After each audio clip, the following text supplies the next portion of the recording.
Hello बच्चों, let's read this question. The question says select the incorrect statement. Option A is for the chemical reaction with rise in temperature by 10 degrees Celsius, the rate constant remains unaffected. Option B is according to Arrhenius concept, when temperature is increased, rate of reaction is also increased. Option C is A is Arrhenius equation in the Arrhenius factor or the frequency factor. Option D is EA in Arrhenius equation is activation energy which measured in kilo in joules per mole. Okay, सो बेटा इस question का की concept क्या होगा. सबसे पहली बात करते हैं अरहीनियस इक्वेशन एक्चुअली होती क्या है. अगर हम बात करेंगे अरहीनियस इक्वेशन की, तो अरहीनियस इक्वेशन आपकी कुछ इस तरीके से होती है कि ये एक रिलेशनशिप बताती है. रिलेशनशिप बताती है किसके बीच में? रिलेशनशिप रिप्रेजेंट करती है किसके बीच में? Between rate constant and temperature. ठीक है, रेट कांस्टेंट और टेम्परेचर के बीच में रिलेशनशिप बताती है. जैसे कि अगर मैं बोलूं अरहीनियस इक्वेशन के बारे में, तो ये होती है K इज इक्वल टू ए ई की पावर माइनस ई ए अपॉन में आर टी. ठीक है, तो बेटा अगर यहाँ से देखेंगे ध्यान से, तो यहाँ पे जो K रिप्रेजेंट कर रहा है, K is your rate constant है. ठीक है, और जो आपका A है, A is the Arrhenius factor. ये आपका अरहीनियस फैक्टर है. ठीक है, अरहीनियस फैक्टर. यहाँ पे जो EA है, EA is the activation energy.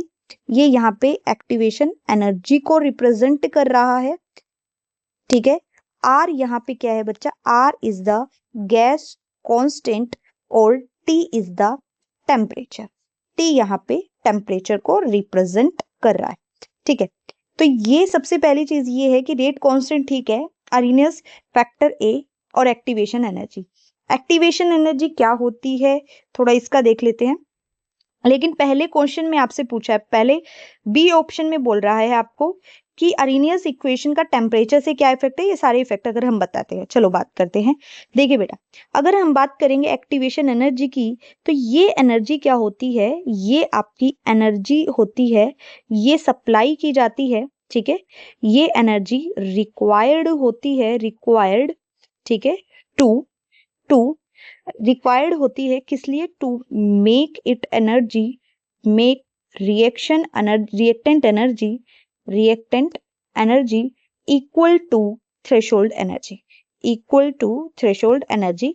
Threshold energy के इक्वल बनाने के लिए इसमें कुछ एक्स्ट्रा अमाउंट की एनर्जी ऐड की जाती है, जिसको हम एक्टिवेशन एनर्जी बोलते हैं.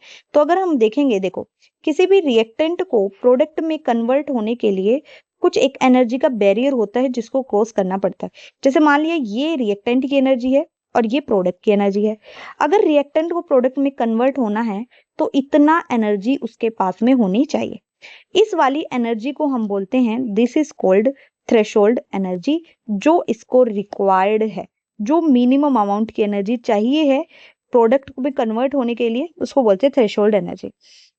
अब इतनी एनर्जी रिएक्टेंट के पास ऑलरेडी है, ये उसकी इंटरनल एनर्जी है रिएक्टेंट की. इतनी अमाउंट की एनर्जी और उसको चाहिए, ताकि उसकी एनर्जी एक्स्ट्रा अमाउंट की एनर्जी चाहिए, ताकि उसकी एनर्जी थ्रेशोल्ड के बराबर हो जाए, इतनी हो जाए. ठीक है, तो इस वाली एनर्जी को हम बोलते हैं EA, that is activation energy. इसको हम बोलते हैं एक्टिवेशन एनर्जी. इसको हम बोलते हैं एक्टिवेशन एनर्जी. ठीक है, अब बात करते हैं, यही आपकी अरहीनियस इक्वेशन में था. तो अगर हम देखेंगे इस रिएक्शन को, तो सबसे पहली चीज अगर हम बात करें इस रिएक्शन के अंदर, तो ए यहाँ पे अरहीनियस फैक्टर को रिप्रेजेंट कर रहा है. तो आपका ऑप्शन सी स्टेटमेंट तो बिल्कुल सही है कि a in the Arrhenius equation is the Arrhenius factor, और फ्रीक्वेंसी फैक्टर भी इसको बोल सकते हैं. तो बेटा सी स्टेटमेंट आपकी ठीक है, आपको इनकरेक्ट बतानी है. उसके बाद बोलता है according to Arrhenius concept when temperature is increased rate of reaction is also increased.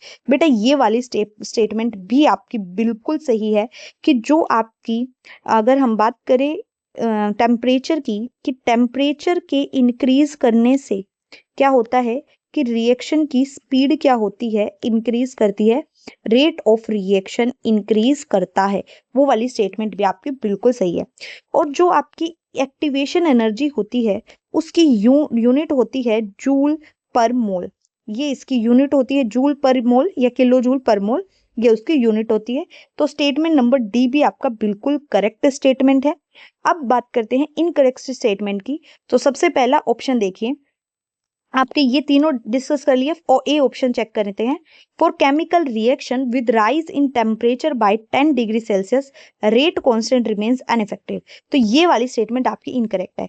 बेटा अगर हम टेम्परेचर के इंक्रीज करने से रेट ऑफ रिएक्शन बढ़ती है, लेकिन अगर हम टेम्परेचर को इंक्रीज करते हैं बाय 10 डिग्री सेल्सियस, अगर टेम्परेचर हमारा राइज करता है रिएक्शन का, तो उस केस में रिएक्शन जो है ऑलमोस्ट क्या हो जाती है, डबल हो जाती है। यानी जो रेट कांस्टेंट है वो ऑलमोस्ट क्या हो जाता है, डबल हो जाता है।